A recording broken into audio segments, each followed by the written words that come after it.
over the last few years, I mean, the changes you've seen in assisted living, man, I mean, like, it's pretty wild. Like how many more people are talking about it now, you know? Right now, we're going through a phase right now. I've never seen it like this. And all the veterans that have been in the game for a while now, I mean, the prices to sell are just so tempting right now. They're selling. Right. They're tired. COVID pushed a lot of people over the edge, that this was the final push they needed.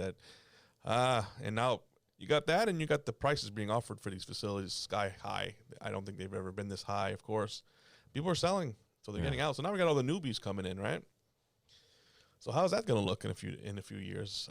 They're buying these facilities. They think it's a great investment. More power to them.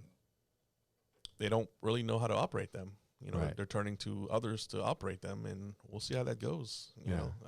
It's to be continued. Right. It's one of those things where I feel like in the assisted living world, you really need that owner operator combo. I mean, meaning like we know that. Right. No, yeah, exactly. And the problem is, it's not. I try to tell people that. Right. It's not hands off, Yeah. But hey, you you can't, you can only lead the horse to the water. I think they say you can't make it drink. Is that what they say? Right. So it's like, I mean, investments is real estate investments. Those you can buy, you can sell, you can, You don't need to put some sweat and tears into it, to operate properly. But it's different when like the real estate investment has a component that involves taking care of people. Correct. Where it's like, the responsibility falls on you to make sure they're in a safe environment and they're being treated well and they got good food and they have things to do, and like, it's and that's the key. You're dealing with humans, right? Yeah. Whenever we're dealing with humans, there's no manual to walk a straight line to do it. Right. And they're humans that are dependent. Correct. Like I know there's some that are pretty independent, but I'm saying like for the most part, there's a reason why that person needs to be there in that facility. Correct. And like I was saying, you're handed a book of regulations, but it doesn't tell you how to operate. Yeah, that's true. Yeah.